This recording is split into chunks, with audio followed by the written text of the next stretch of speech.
Well, welcome back to the cheap car challenge there, guys. We're not doing any cheap car challenges today. We're just going to give you a bit of an update. We are going to do something else instead.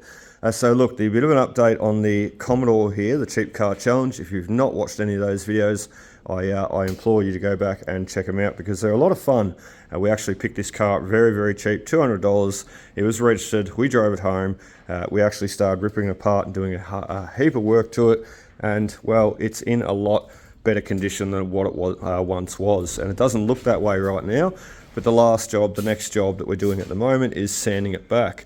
We've already started sanding it back a little bit, as you can see, but we've basically left half the car unsanded, so it's sort of like an evil car on one side and a good car on the other side. It's like evil and good, so sanded and still unsanded. So look, that's not what we're here for though. We are actually going to show what we're doing with Helena's car today.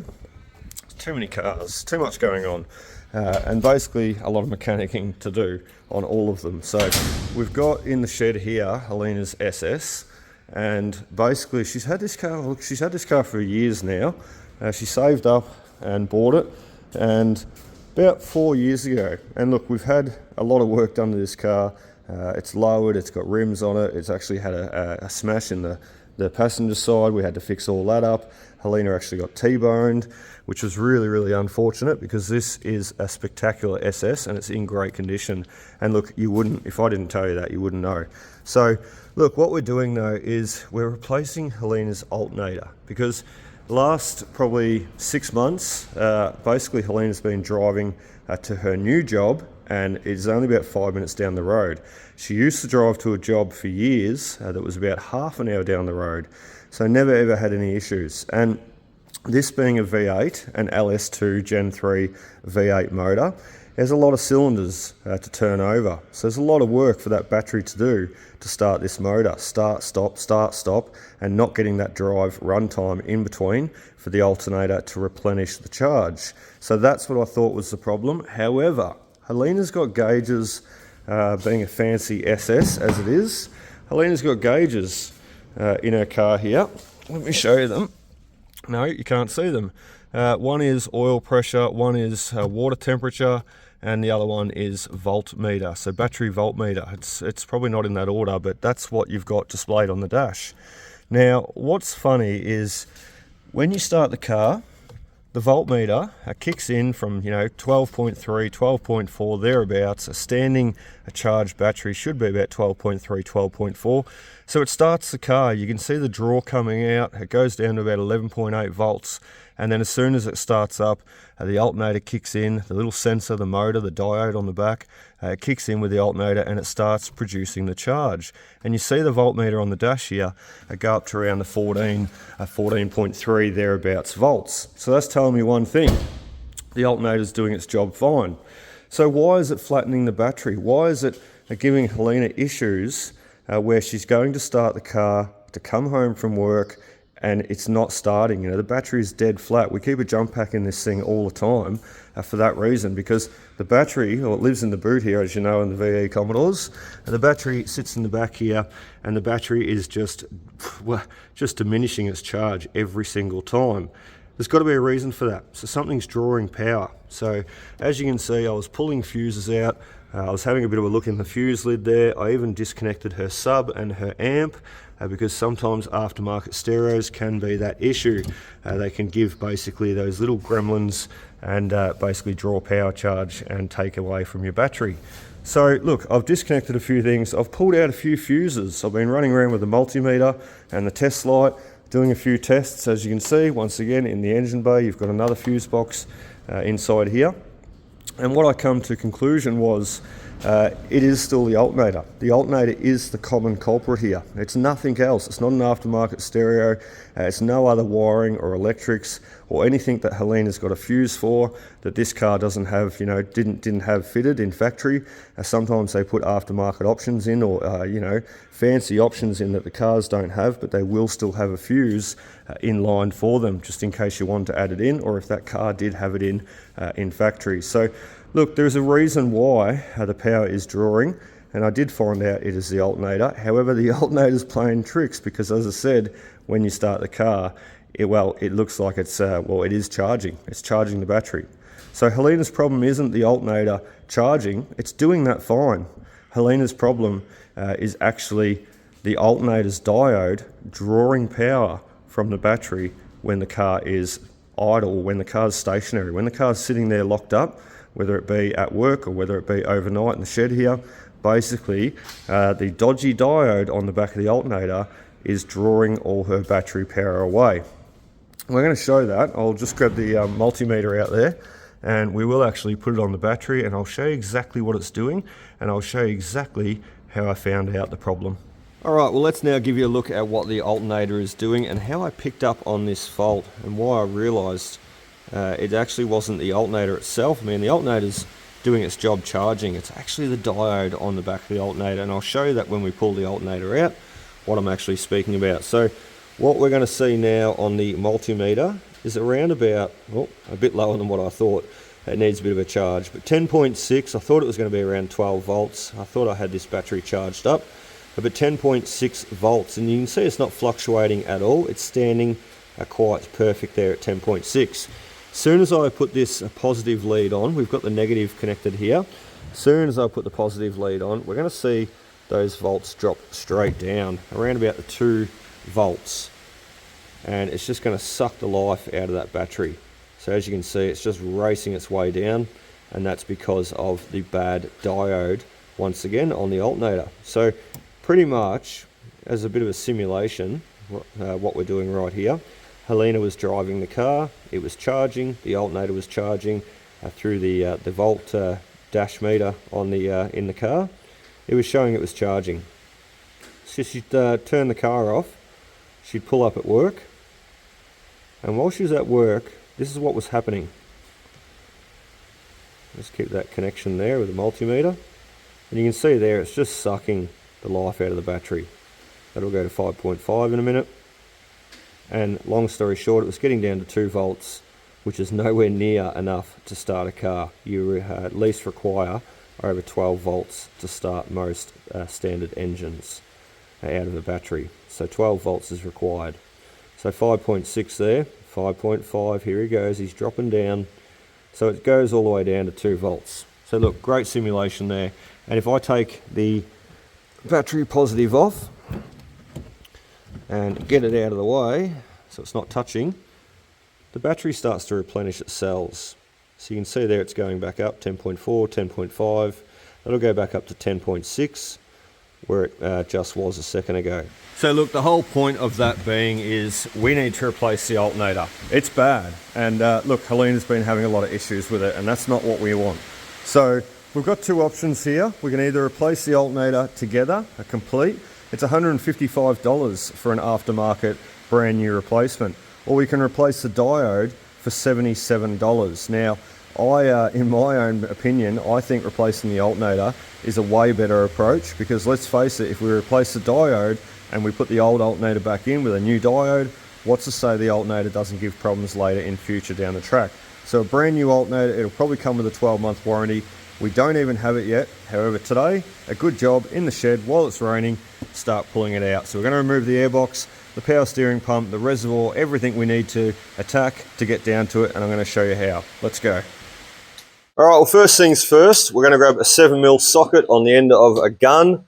If you don't have a gun, you use a ratchet. We're going to unplug the MAF sensor. We're going to unplug the breather line. Be careful with those, even though I just wasn't then. They can go very hard and brittle, so you can break them quite easily. Let's undo what we need to undo.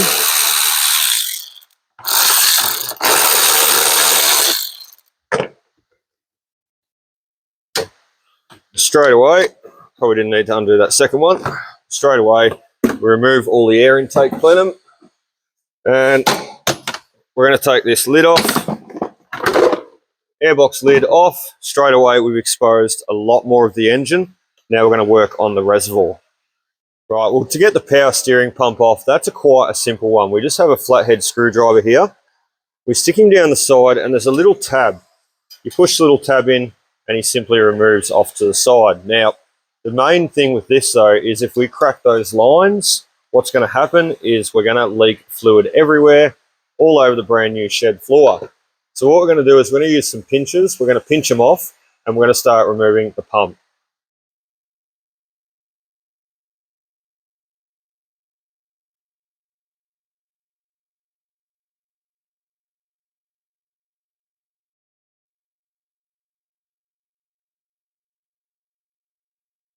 I'll just show this here quickly. If you don't have these little line pinchers, they are very handy. Small little special tools that I've picked up over the many years mechanicking.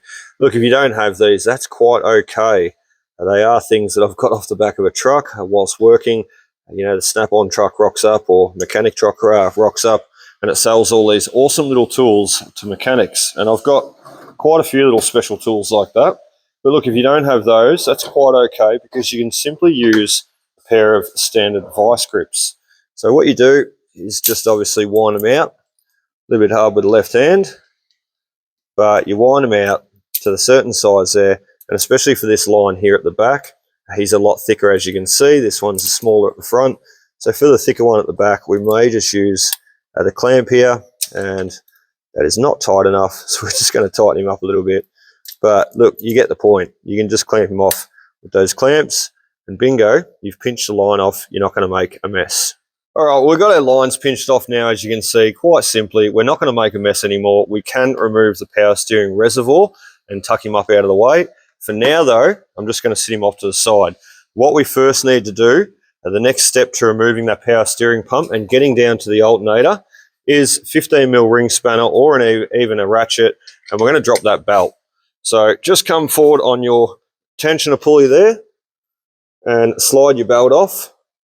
Be very careful too, because many years ago, about 11:30 p.m. at night, I was working on my VZ SS, same motor, and I actually broke my tensioner pulley. So it can happen quite easily. It was just old and worn. So literally put the tools down, went to bed. Anyway, next thing to do is remove our power steering pump bolts. Basically holding the bracket in place and the power steering pump in place to the engine. As soon as we remove that, we're going to start getting down to the alternator. The alternator has 2 bolts on it. They're all 15mm, and a power wire and a sensor wire. So we're going to remove them, and we're going to have our alternator out.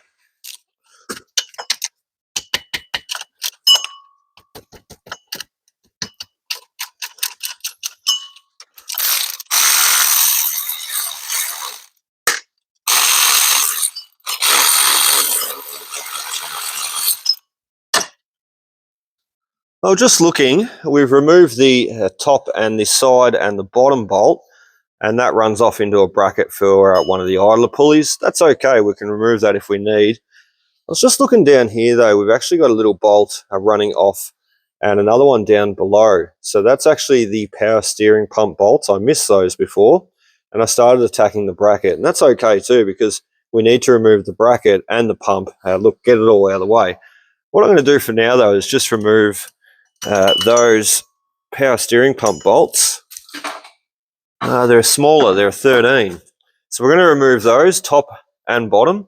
We're going to be able to slide the pump just out of the way a little bit and then get the rest of the bracket off. Let's do that.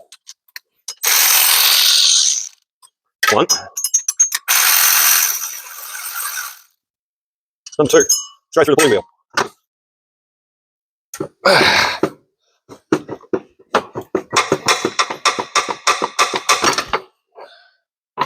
So the pump is now free, and to be honest, we may not even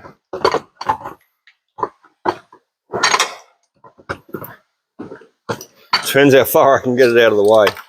We may not even remove the reservoir. We do need to remove the power steering pump bracket though. We'll just tuck that loom up out of there, out of the way, nice and safe. Well, that airbox would be great to have out of the way too, because then we can put everything off to the side. So let's get rid of the airbox quickly. All right, well, airbox is gone, and my plan is working perfectly. I was just thinking before, I can't actually remember ever removing an LS2 V8 alternator. So there you go. Done a lot of other alternators though, and it's just simply a process. It really is. So let me take you off tripod and let's show you how far we are along and what we need to do next. Well, this is what it looks like inside. You've been a little bit far away there. But look, next thing we need to do is attack the power steering pump bracket there, what fixes it to the motor. So we've got him all out of the way, and look, to be honest, that's where it's going to stay. It's not going to move any further. And you can see we're starting to expose the alternator down the bottom. So the bearing and the pulley all look good, feel good. There's no movement there in the bearing. But look, we do still need to remove him. So I can see a bolt on the back. We're going to have a bolt off to the side here. One hiding up under that bracket, but we're not going to be able to see it until we remove that bracket. So even the idler pulley sounds good, feels good, no movement there, only a slight bit of movement, which is to be expected in any bearing. And look at it, perfect. So let's remove this bracket now, and then we're going to get down to the alternator. Now let's have a look what we're going to do next. So we've got a big bolt there, that comes off from the bracket. So we're going to remove him. So back with the 15mm and straight off down the side. I just find the 1/2 inch ratchet drive there easy to use. Oh, there he goes, look at that. Because the 1/2 inch, it just cracks those bigger bolts a lot easier. I wouldn't use it on anything a sort of 10mm or thereabouts. I'd sort of use 1/4 inch or a 3/8 drive. 1/2 inch is too serious for that sort of stuff. So there's our bracket off right there. Remember where the bolts go, everybody.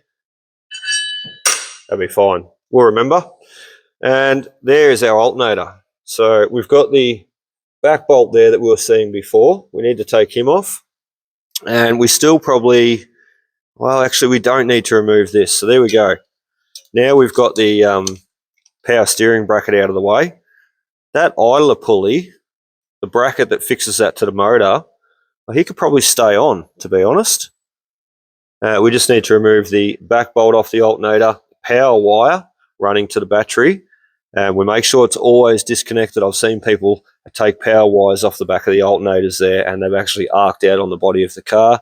Oh, look, I've done it myself, and it's not great. It's not great, so don't do that. So make sure you always have your battery disconnected before you start playing around with any sort of mechanical stuff, especially your alternator, because it's hardwired directly to your battery. Rightio, we just got that back bolt off there, off the back of the bracket that holds the back of the alternator. Just that tiny little bolt there. He was a bit of a battle to get out because there's not much clearance. And this next one is just as bad. Let me zoom you in. This will be one of our last bolts to come off for the alternator to start wiggling around, and who knows, maybe even pop out. So we can't get a ratchet in there though. We can't get a 1/2 inch or 3/8 drive in there. We're not going to do it with a 1/4 inch drive because we'll break it. Not the bolt. Whoops, there goes my ratchet. Not the bolt, but probably the ratchet itself. So 1/4 inch drive will not work. It's too big a bolt. What we're going to do is a bit of a trick. Look, this is pretty common. A lot of people will know this, but some out there won't. So we're going to lock the 15mm ring spanner in there, and then we're going to double lock a 20mm ring spanner on the side. So I'll just give you a look at what I'm actually doing there. So I'm locking them both together, and that's giving me that leverage to undo that bolt, because there's no way, I'll just show you, if I put that there, no, it's not going to happen. And it's just going to make me curse and swear and hurt my hands. So we lock those two together. Oh, there goes my mirror now. That's all right. Hard to do one-handed. We lock those two ring spanners together. Gives us that much more leverage on that bolt. And I reckon even one hand, as long as it stays on there, yeah, look at that. Straight away, we're cracking that bolt. As soon as you crack it, you break the ring spanners apart. I'm just not getting the leverage on it now. I'll have to reset him. As soon as you crack it though, you break them apart, and look, you go back to normal. So that's what we're going to do. We're going to continue cracking that bolt, get him out, and hopefully the alternator comes with it. Stay.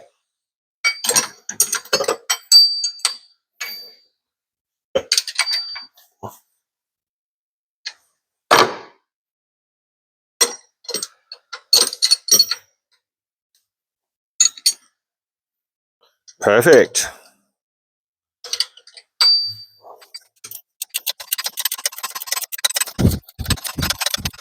Oh, there he goes. We just pried the alternator a little bit.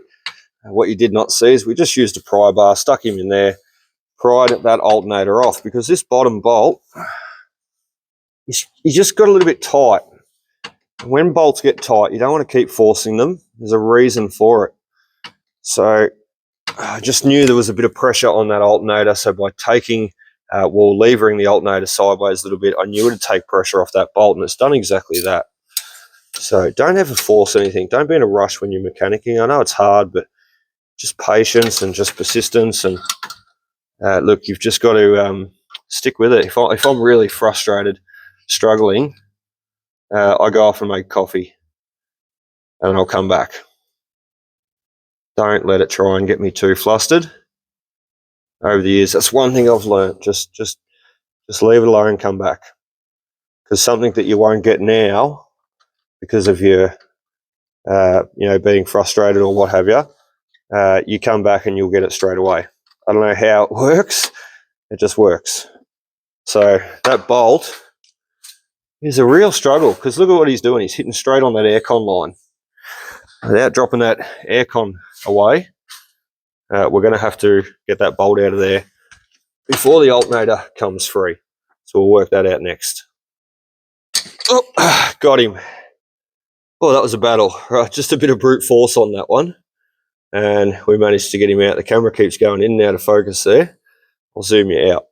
So, look, just a bit of brute force pushing down on that line. We didn't do any damage whatsoever. Bingo, got him out. So that alternator should be technically sitting free once it comes out of its bottom cradle, which to do that,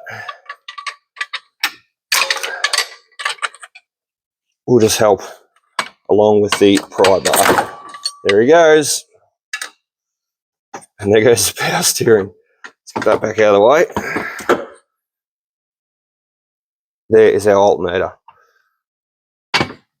But remember, we still need to remove a power wire on the back that runs to the battery. So that's our last job.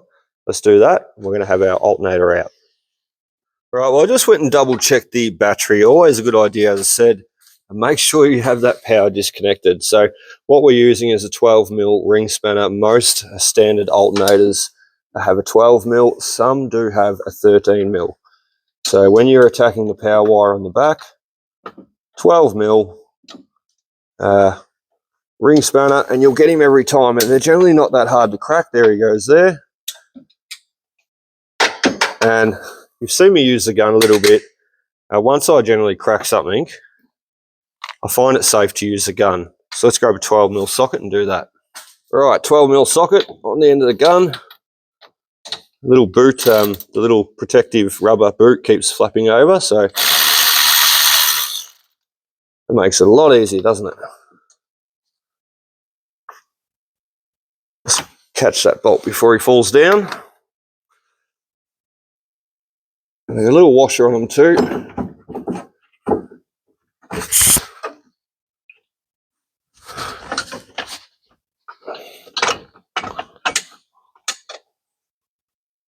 Well, in that case, he doesn't. I don't know why. I don't know if this is standard factory alternator still. It looks to be. But there we go. So, look, we've been going for about an hour. I did say about half hour, 40 minutes I'd have it out. We've been mucking around filming and getting the camera set up, and look, the lighting and everything else in between. I even went and made a coffee before. So, look, there it is though. The alternator's out. I'm going to put that, actually good practice, put the bolt back in. So, look, inside the housing of this alternator, there is a lot of copper wiring. Scrap metal blokes chase these. Reason being is the copper inside them. As you can see, the copper binding, copper wiring. And look, sometimes in some of these alternators, generators, you can have, hundreds of meters of wire inside. And I've seen them even being wound inside the back of factories and whatnot, where I used to deliver to. It's a fascinating process. It's a tedious process as well, but fascinating. So look, inside here, this little element here, cooling element, you can see the fins on it. That's part of the diode. That is what is giving us issues with this alternator. The alternator itself is fine, it feels fine, it looks fine inside the car. When you start the car and you're running the car, it's showing on the volt gauges, look, over 14 volts thereabouts, especially when you do a light test, put your headlights on, high beam, that's a large power draw on the car, and it's restoring the battery, it's keeping it perfectly fit. So look, the alternator is not the issue. It's a shame to throw it out. I probably won't throw it out. I'll probably replace the diode, put it on the shelf and keep it for future. But look, that is basically it in a nutshell. We're going to get the new alternator. We're going to fit it up. We're not going to show it. It's just a reverse procedure of what we've done here today. But look, I'm certain Helena's not going to have any more issues in future once we replace this alternator with a brand new one. I really hope you enjoyed, guys, and I hope to see you on another car video soon. And remember, Cheap Car Project Challenge, well, we're going to get back to that as well. Cheers. We'll see you next time.